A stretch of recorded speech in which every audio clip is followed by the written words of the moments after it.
قد قامت الصلاة قد قامت الصلاة الله أكبر الله أكبر لا إله إلا الله الله أكبر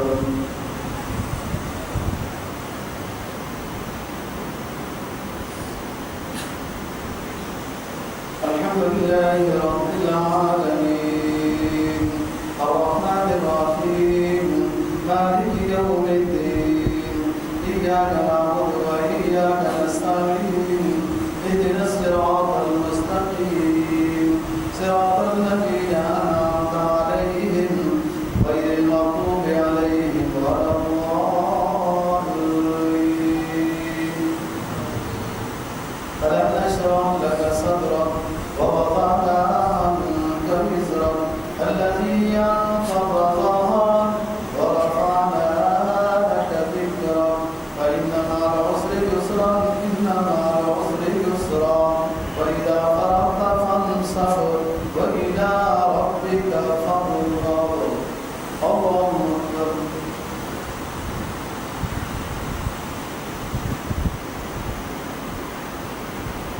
سمع الله لمن حمده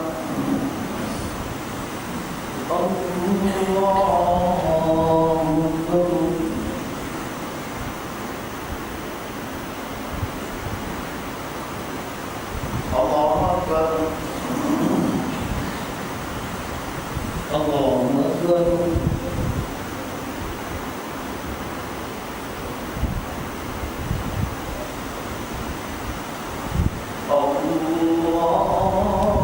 الله أكبر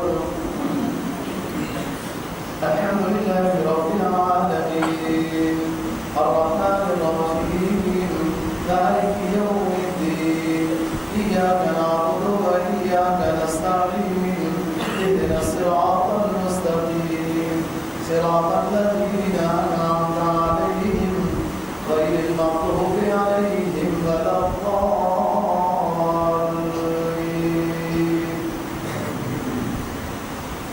إذا جاء نصر الله والفتح ورأيت الناس يدخلون في دين الله أفواجا فسبح بحمد ربك واستغفر إنه كان توابا الله أكبر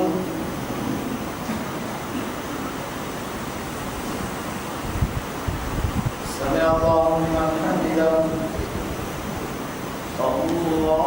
الله أكبر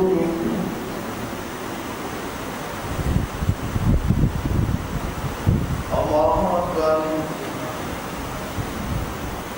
الله أكبر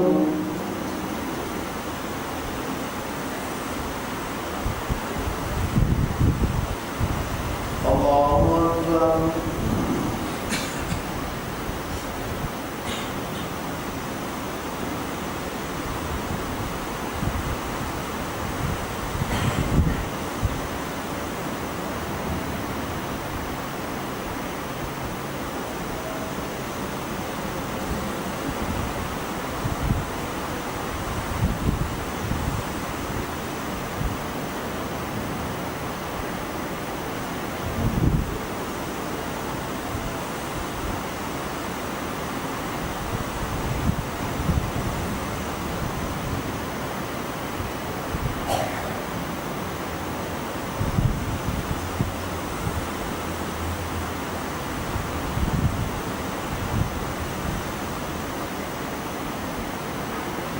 السلام عليكم ورحمة الله. السلام عليكم ورحمة